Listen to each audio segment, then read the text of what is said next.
Bismillahirrahmanirrahim. Maka kalimat tasbih, kemudian takbir, kemudian tahlil, kemudian tahmid, mereka akan berputar-putar haulal arsy lahunna dhawi kadawawin nahli. Kata Nabi SAW, maka kalimat itu akan berputar-putar mengelilingi arsy Allah, dan kalimat-kalimat zikir tersebut mengeluarkan suara seperti suara lebah, menyebut-nyebut nama orang yang sedang menyebut-nyebut nama Allah di sisinya. Nah, jadi kita diingatkan terus dengan Allah dengan zikir itu. Jadi kalimat itu akan berkeliling-keliling. Kalau antum baca subhanallah, maka kalimat ini akan naik ke langit. Kalau antum membaca alhamdulillah, la ilaha illallah, kalimat-kalimat ini akan berputar-putar di arsy. Kemudian akan menyebut-nyebut nama orang yang sedang berzikir di hadapan Allah, mengingatkan kita kepada Allah. Bahkan yang lebih hebat lagi, kalau antum memperbanyak tasbih, satu kalimat tasbih itu seolah-olah antum telah berinfak dengan gunung emas. Disebutkan hadis yang sahih yang dikeluarkan oleh Imam At-Tabarani dari sahihkan oleh Syekh Nasiruddin Al-Albani rahimahullahu taala, man halahul lailu an yukabidahu au bakhila bil mali an yunfiqahu au jabuna anil adwi an yuqatilahu falyukthir min subhanallah wa bihamdihi fa innaha ahabbu ilallah min jabali dhahabin yunfiquhu fi sabilillahi azza wa jalla. Lihat kata Rasul, siapa yang dicegah oleh istirahat malamnya sehingga dia tidak bisa sholat malam, atau kebakhilannya sehingga dia tidak mau berinfak, atau ketakutannya sehingga dia tidak mau berjihad perang, maka hendaklah perbanyak ucapkan subhanallah wa bihamdi. Maha suci Allah dan dengan segala pujian milik Allah, karena yang demikian itu lebih disukai Allah dari gunung emas yang engkau infakkan di jalan Allah. Kalau kita membaca subhanallah, subhanallah, kata Rasul, itu lebih baik daripada gunung emas yang engkau infakkan di jalan Allah. Kalimat tasbih saja. Dan siapa juga yang punya gunung emas? Ya. Kalaupun antum dapat gunung emas, sudah rebutan. Taruhlah kemudian antum punya gunung emas, kemudian diinfakkan, itu tidak lebih baik dibandingkan antum memperbanyak tasbih. Bahkan tidak ada satupun doa orang yang memperbanyak tasbih kecuali dikabulkan. Di zaman Imam Ahmad ini ketika dia keluar dari penjara sudah tua, ya kan? Karena dia kan bolak-balik masuk penjara Imam Ahmad. Jadi dia ingin mengunjungi satu kawannya, tapi tempatnya nun jauh di sana. Ya, dia harus mengadakan safar. Maka dia pun kemudian mengambil bekalnya, sudah tua, tapi Imam Ahmad pun diberikan kekuatan fisik. Walaupun sudah tua itu diberikan kekuatan fisik. Dia berjalan, ingin berkunjung kepada temannya. Dan ingat, itu sebuah amal soleh. Kalau antum berkunjung kepada kawan, tidak ada niat kecuali silaturahim. Bukan karena bisnis, bukan karena ingin pinjam uang apalagi. Enggak. Ya betul-betul dia ingin berkunjung lillah. Maka 70.000 malaikat akan mengiringi antum dari belakang. Makanya Imam Ahmad ini ingin mengunjungi saudaranya, kawannya, lillahi ta'ala karena Allah.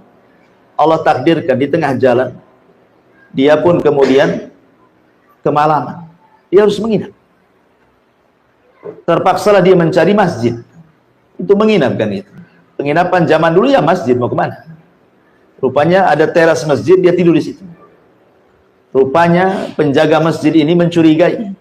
Imam Ahmad itu imam dunia terkenal, tapi terkenal karyanya. Terkadang karyanya dikenal, orangnya tidak tahu. Sehingga dikira itu bukan siapa-siapa, sama takmir masjidnya diusir. Tidak boleh tidur di situ. Terpaksalah Imam Ahmad mencari pohon, kemudian tidur di bawah pohon. Rupanya depan masjid itu ada khobbaz. Khobbaz itu artinya tukang roti, penjual roti. Anak muda.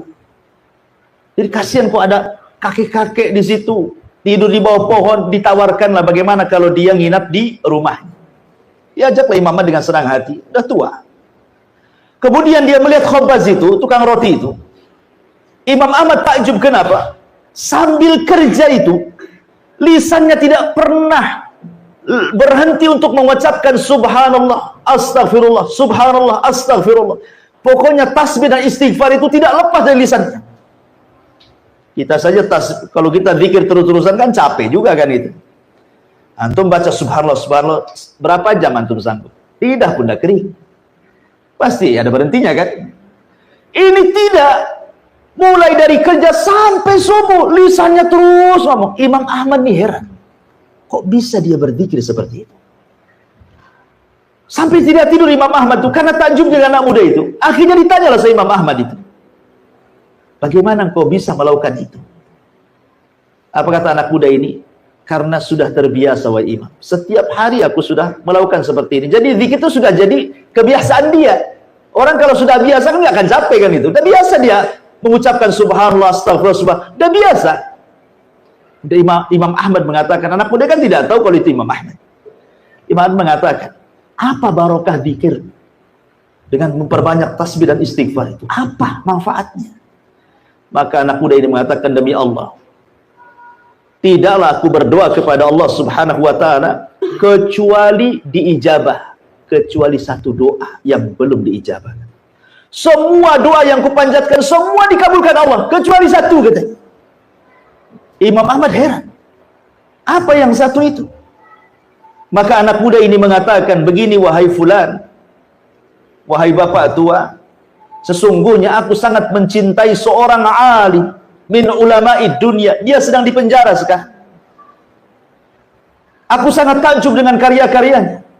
Aku ingin belajar kepadanya, tapi karena kesibukanku aku tidak bisa menjumpai dia.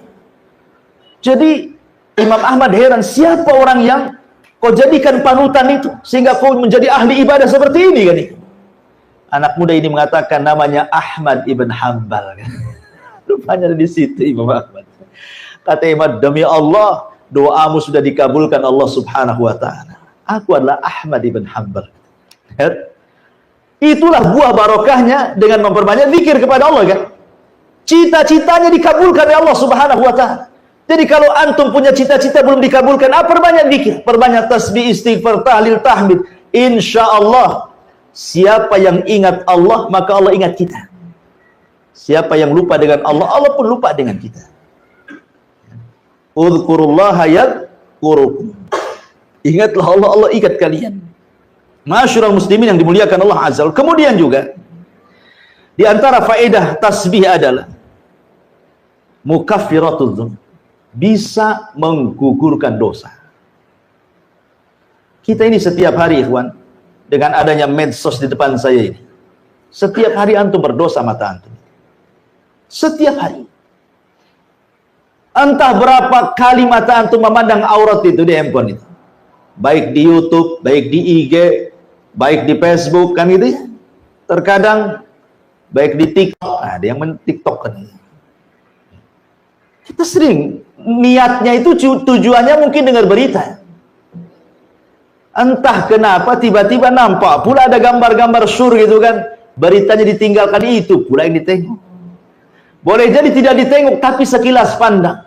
Itu dosa kecil. Tapi kalau setiap hari kan bisa besar itu. Karena tidak ada dosa kecil yang ditumpukan kecuali jadi besar. Dan tidak ada dosa besar kalau antum digempur dengan istighfar, kan begitu. Kata Nabi SAW, man qala subhanallah wa bihamdi mi'ata marratin hutat khotoyahu wa in kanat mithla zabadil bahri wa fi riwayatin akthar min zabadil bahri.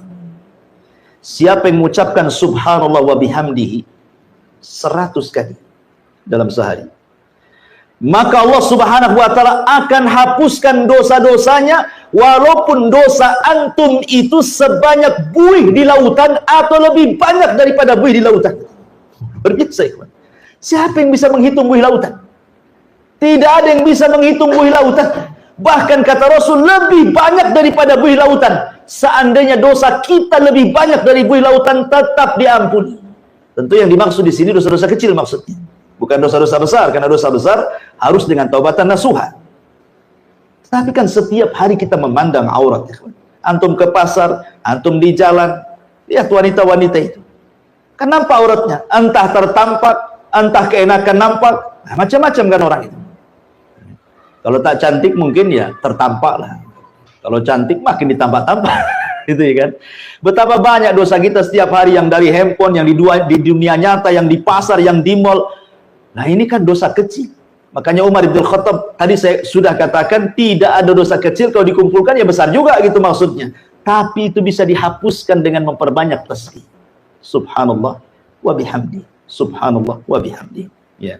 Ma'asyiral muslimin yang dimuliakan Allah Subhanahu wa taala. Kemudian juga lebih daripada itu, bahwa tasbih ini sebab mendapatkan rizki Allah Subhanahu wa taala. Jadi orang akan mudah mendapatkan rizki Allah Subhanahu wa taala disebabkan dengan memperbanyak tasbih. Nabi Zakaria, mungkin sebagian antum sudah dengar ceritanya. Dia berdoa kepada Allah Subhanahu wa taala untuk meminta anak. Dia sudah tua, istrinya mandul. Ketika dia melihat Maryam dalam mihrabnya memperbanyak zikir kepada Allah Azza wa Jalla dan beribadah, kemudian tiba-tiba dapat karomah, ada makanan, maksudnya buah-buahan di musim dingin pula ada di musim panas, atau ada buah-buahan di musim panas pula ada di musim dingin. Kata Zakaria, kalau ini terjadi kepada Maryam, bukan mustahil Allah pun bisa memberikan keturunan kepada aku. Akhirnya kemudian Zakaria mulai meniru Maryam. Apa itu? Memperbanyak ibadah di mihrabnya, seraya berdoa kepada Allah agar minta diberikan keturunan. Allah kabulkan, Allah kabulkan. Kemudian ketika datang malaikat memberi kabar bahwa dia akan memiliki keturunan dengan nama yang tidak ada sebelumnya, yang diberi nama oleh dia, namanya Yahya. Zaman itu nggak ada Yahya, kecuali Zakaria saja yang memberi nama Yahya. Kalau sekarang banyak Pak Yahya, di mana-mana ada Pak Yahya. Dulu nggak ada nama Yahya kecuali putra Zakaria saja. Kemudian Nabi Zakaria mengatakan, qala rabbi ij'al li ayah. Ya Rabb, sekarang berikan tanda-tandanya kalau memang aku akan punya turunan. Seperti apa tanda-tandanya? Maka Allah mengatakan, qala ayatuka alla tukalliman nas salasata ayyamin illa ramza. Tandanya kalau istrimu hamil, maka tiba-tiba kau akan bisu. Kau tidak akan bisa ngomong selama 3 hari. Kau hanya bisa mengisyaratkan dengan mata, dengan telinga, dengan dahi, dengan tulisan. Pokoknya kau akan susah ngomong. Kalau engkau kemudian merasa susah bicara dan itu selama 3 hari, itu istrimu lagi hamil. Itu tandanya. Kemudian di ujung ayat Allah katakan apa? Wadhkur rabbaka katsira wasabbih bil 'ashyi wal ibkar. Maka ingatlah terus Rabbmu dan banyak-banyaklah bertasbih di waktu pagi dan petang. Kata ulama tafsir, di antara sebab dikabulkannya Nabi Zakaria punya keturunan karena dia memperbanyak tasbih dan dzikir. Ya, ini rizki, sesuatu yang mustahil bagi kita kan? Rupanya mungkin pula bagi Allah Subhanahu wa taala. Dengan apa? Ya tadi memperbanyak dzikir, terutama tasbih. Dan itu juga dijelaskan dalam nasihat Nuh alaihi salatu wassalam. Suatu ketika Nuh sebelum wafat, itu kan mengumpulkan putra-putranya. Dikumpulkan putra-putranya. Kemudian Nuh mengatakan kepada anak-anaknya, aku wasiatkan kepada kalian dengan 4 perkara. Yang 2 kuperintahkan, yang 2 kularang. Adapun yang 2 kuperintahkan, jangan lupa dengan kalimat la ilaha illallah. Sebab kalau seandainya kalimat itu ditimbang di satu neraca, kemudian 7 lapis langit dan 7 lapis bumi ditimbang di neraca satunya, maka la ilaha illallah jauh lebih berat dibandingkan langit dan bumi. Ini satu. Kemudian yang kedua, kata Nuh alaihi salatu wassalam, ya pertama la ilaha illallah. Kemudian menjelaskan tentang keutamaannya. Kemudian yang kedua, wa subhanallah wa bihamdi. Wasiat yang kedua kata Nuh, jangan lupa membaca subhanallah wa bihamdi. Apa faedahnya kata Nuh? fa innaha salatu kulli syai'in wa biha yurzaqul khalqu. Kata Nuh alaihi salatu wassalam bahwa ucapan subhanallah wa bihamdi adalah doa setiap makhluk yang Allah ciptakan, dan dengan sebab itulah makhluk diberikan rizki Allah. Dengan subhanallah wa bihamdi itu, sebab itulah Allah kasih rizki. Karena tasbih ini, ikhwan, semua bertasbih. Nanti saya akan sebutkan dari dalilnya. Malaikat bertasbih, lautan bertasbih, semut bertasbih, bahkan petir juga bertasbih. Semua yang diciptakan Allah itu semua bertasbih. Kita masih menjelaskan keutamanya dulu. Ma'asyiral muslimin yang dimuliakan Allah Subhanahu wa taala. Kemudian juga selain juga diberikan rezeki oleh Allah Subhanahu wa taala, tasbih itu bisa menghilangkan keperitan dunia, ikhwan. Siapa di antara kita yang tidak pernah terkena masalah? Pasti di antara kita banyak masalah. Ada yang karena hutang dia masalah, kan itu.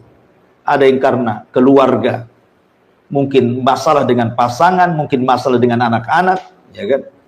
Mungkin masalah di kantor, mungkin masalah di jalan. Masalah itu tidak akan ada hentinya, itu. Selesai ini, datang yang lain. Karena memang dunia ini tempat ujian. Tetapi bagaimana solusinya supaya kita keluar daripada masalah itu? Maka diantaranya adalah dengan cara bertasbih kepada Allah Subhanahu wa taala. Tadi saya jelaskan dalilnya.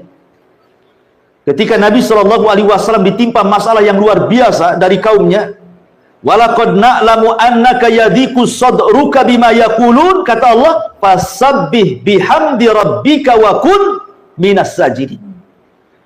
Dan sungguh kami tahu dadamu menyempit wahai Muhammad karena ucapan orang-orang kafir itu. Tetapi perbanyak tasbih dengan memuji Rabbmu dan teruslah kau sujud kepada Allah. Perintah yang pertama kepada Rasul sebelum disuruh untuk memperbanyak sujud apa? Tasbih dulu kan. Suruh memperbanyak tasbih supaya lapang dadamu. Apa yang diucapkan mereka itu nanti akan menjadi sebuah kelapangan. Terkadang kan ada orang yang mungkin disakiti orang dengan ucapannya, itu dendamnya 7 turunan. Ya. Ada orang itu kan begitu, disakiti, digibah, difitnah, sudah kayaknya dunia ini kelam bagi dia. Tetapi supaya kita dikeluarkan dari itu, perbanyak tasbih. Ini salah satu manfaat tasbih. Makanya kata Abdurrahman As-Si'di dalam kitabnya Tafsir As-Si'di, ketika beliau memberikan catatan kepada ayat ini, apa kata beliau? Akthir min dzikrillah wa tasbihihi wa tahmidihi was salati fa inna dzalika yuwassi'u sadra. Perbanyak oleh kamu zikir kepada Allah, kemudian bertasbih, bertahmid dan salat, dan itu bisa melapangkan dada kita. Ma'asyiral muslimin yang dimuliakan Allah Azza wa Jalla. Kemudian juga tasbih ini adalah ucapan yang paling dicintai Allah Subhanahu wa taala. Tasbih ini adalah ucapan yang paling dicintai Allah Subhanahu wa taala.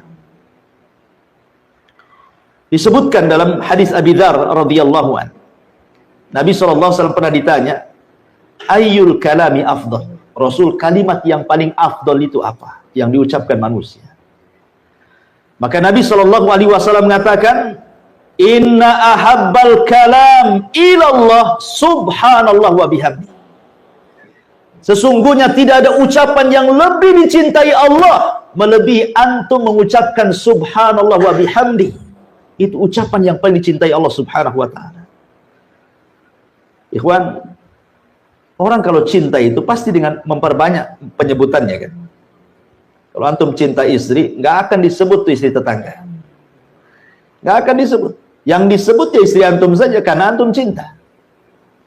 Kalau ada antum berdua ngomong sama kawan bertiga, kemudian memuji istrinya, pasti antum, oh enggak, istri saya lebih pandai karena cinta. Artinya orang cinta itu man ahabba syai'an aktsara dzikrah. Siapa yang mencintai sesuatu pasti akan memperbanyak untuk menyebut-nyebut sesuatu itu. Karena di mata orang yang sedang jatuh cinta tidak ada orang lain kecuali dia. Ingat kisah Laila Majnun? Ya kan? Yang sudah saya ceritakan. Jadi ada seorang wanita namanya Laila, wanita cantik, jatuh cinta dengan si Majnun. Majnun ini namanya Majnun gila, saking cintanya jadi gila ya. Dia hendak melamar, ditolak, diusir. Akhirnya dia pergi ke hutan. Sampai di hutan kelaparan. Kemudian dia berburu kijang, menjangan. Dipanah sama dia. Kemudian kena pula kakinya, robohlah kijang itu. Kemudian didekati. Ketika mau diambil pisau dan mau digorok, ditatap pula mata kijang itu. Kata dia, subhanallah, mata kijang kok sama dengan mata Laila? Katanya. Dilepas kijang itu. Itulah makanya Majnun itu. Lihat, orang cinta itu bisa jadi gila, lapar padahal dia. Bisa loh dilepas. Makanya sejak itulah dia disebut Majnun. Makanya ada Laila, Majnun. Itulah Majnun, gila itu. Udah lapar-lapar, kena pula dilepas gara-gara mata kijangnya mirip dengan mata Laila. Itulah orang cinta kayak gitu, ikhwan. Mabok dia. Masyarul muslimin yang dimuliakan Allah Azza wa Jalla. Jadi kalau orang cinta dengan Allah, maka perbanyak zikir dengan Allah. Dan tidak ada kalimat yang paling dicintai Allah kecuali subhanallah wa bihamdi, kata Rasulullah. Inna ahabbal kalam ilallahi subhanallah wa bihamdi, kata Rasulullah. Sesungguhnya tidak ada kalimat yang paling dicintai Allah kecuali subhanallah wa bihamdi. Masyarul muslimin yang dimuliakan Allah Subhanahu wa taala. Kemudian juga di antara keistimewaan tasbih adalah tasbih ini adalah kalimat yang khairun minad dunya wa ma fiha. Seandainya dunia yang banyak macam-macamnya ini, ada rumahnya, ada gedungnya, ada tanahnya, ada perhiasannya, itu dibandingkan dengan tasbih, maka dunia itu tidak ada apa-apanya. Nabi SAW mengatakan dalam sebuah hadis yang diriwayatkan oleh Abi Hurairah radhiyallahu anhu dari Nabi SAW, seandainya la an aqula subhanallah wa bihamdi, seandainya aku mengucapkan subhanallah walhamdulillah wala ilaha illallah Allahu akbar, kata Rasul, seandainya aku katakan subhanallah walhamdulillah wala ilaha illallah Allahu akbar, ahabbu ilayya mimma tala'at alaihi syamsu, lebih baik bagiku dibandingkan cahaya matahari. Cahaya matahari ini cahaya yang bisa mengelilingi bumi, kawan. Kalau tidak ada matahari, apa gunanya dunia sebenarnya? Gelap, ya kan? Untuk apa dunia itu? PLN mana yang bisa kemudian menerangi bumi 24 jam kalau tidak ada matahari?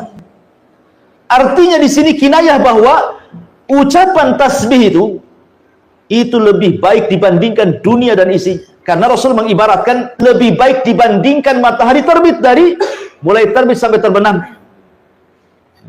Kemudian juga di antara keutamaan tasbih adalah tasbih itu simatu ahlil iman. Itu ciri orang yang beriman kepada Allah Subhanahu wa taala, sebagaimana disebutkan dalam surah Nur ayat 36-37. Fi buyutin adinallah an turfa wa yudhkar fiha ismuhu yusabbihu lahu fiha bil ghudwi wal asar. Di rumah-rumah yang Allah izinkan untuk diangkat, maksudnya di masjid-masjid, diizinkan oleh Allah untuk diangkat namanya, kemudian disebut-sebut namanya dengan cara zikir, yusabbihu lahu fiha bil ghudwi wal asr. Maka orang-orang yang beriman senantiasa mereka bertasbih di pagi dan petang hari mereka. Menunjukkan bahwa tasbih, orang yang mempunyai tasbih itu bagian daripada simatu ahlil iman, ciri orang yang beriman kepada Allah Azza wa Jalla. Ma'asyiral muslimin yang dimuliakan Allah Azza wa Jalla, termasuk juga di antara keutamaannya adalah kasbu hasanatin katsiratin fi awqatin yasiratin. Membaca subhanallah bihamdihi ini sama dengan antum berniaga, modalnya kecil tapi untungnya besar. Modalnya mungkin 100.000, untungnya pula 100 juta. Enak gak tuh? Enak lah. Untuk bisnis modalnya cuma 100.000, untungnya pula 100 juta. Mana ada perniagaan yang seuntung ini? Lihat kata Nabi SAW dari hadis Sa'd bin Abi Waqqas radhiyallahu anhu. Kami duduk-duduk bersama Nabi SAW. Apa kata Rasul?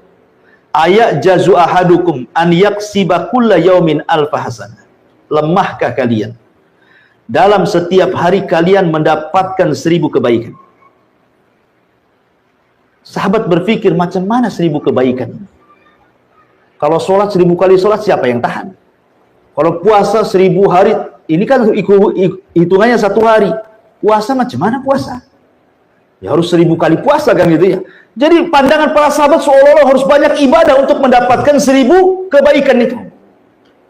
Kemudian sahabat ini bertanya, bagaimana caranya? Dalam 1 hari kita mendapatkan 1000 kebaikan itu. Maka Nabi SAW mengatakan, yusabbih mi'ata tasbihatin fayuktab lahu alfa hasanah. Cukup engkau bertasbih 100 kali, maka dicatat di sisi Allah 1000 kebaikan. Bayangkan bandingannya. Kita cuma 100 kali, tapi balasannya 1000. Ibaratnya saya contohkan tadi, antum modalnya 100.000, dapatnya pula juta-juta kan begitu. Ini menunjukkan juga keutamaan apa? Membaca subhanallah wa bihamdihi, tasbih kepada Allah. Dan yang terakhir, bahwa kalau ingin menanam tanaman di sorga, kita ingin nanam sekarang ya di sorga, apa bisa-bisa. Dengan cara apa? Kata Nabi SAW, man qala subhanallah wa bihamdi ghurisat lahu bihi nakhlatun fil jannah. Barang siapa yang mengucap 1 kali saja subhanallah wa bihamdi, itu antum sudah menanam 1 pokok kurma di sorga. Padahal pokok kurma ini antum punya 1 saja di samping rumah, berbuah, viralnya luar biasa. Ya kan? Boleh jadi antum pagar, siapa yang nengok suruh bayar. Itu ya kan? Ya. Itu 1 pokok kurma berbuah lagi. Ini kurma sorga, jangan dibandingkan dengan kurma dunia. Jadi kalau kita ingin bercocok ladang di sorga itu, perbanyak zikir. Karena itu girosnya. Cara menanamnya itu dengan cara zikir. Kita akan diberikan tanaman macam-macam tuh ya, di sorga kelak, dan semua bermanfaat bagi kita. Ma'asyiral muslimin yang dimuliakan Allah Azza wa Jalla, ini di antara keutamaan tasbih. Baik. Tasbih ini juga diajarkan oleh Nabi SAW dalam beberapa tempat yang harus kita baca. Seperti contohnya dalam sholat saja. Dalam iftitah sholat itu ada juga lafaz yang diajarkan Nabi SAW, subhanakallahumma wa bihamdika wa tabarakasmuka wa ta'ala jadduka wa la ilaha ghairuka. Itu salah satu juga doa iftitah kan. Selain Allahumma ba'id baini wa baina khotoyaya kan.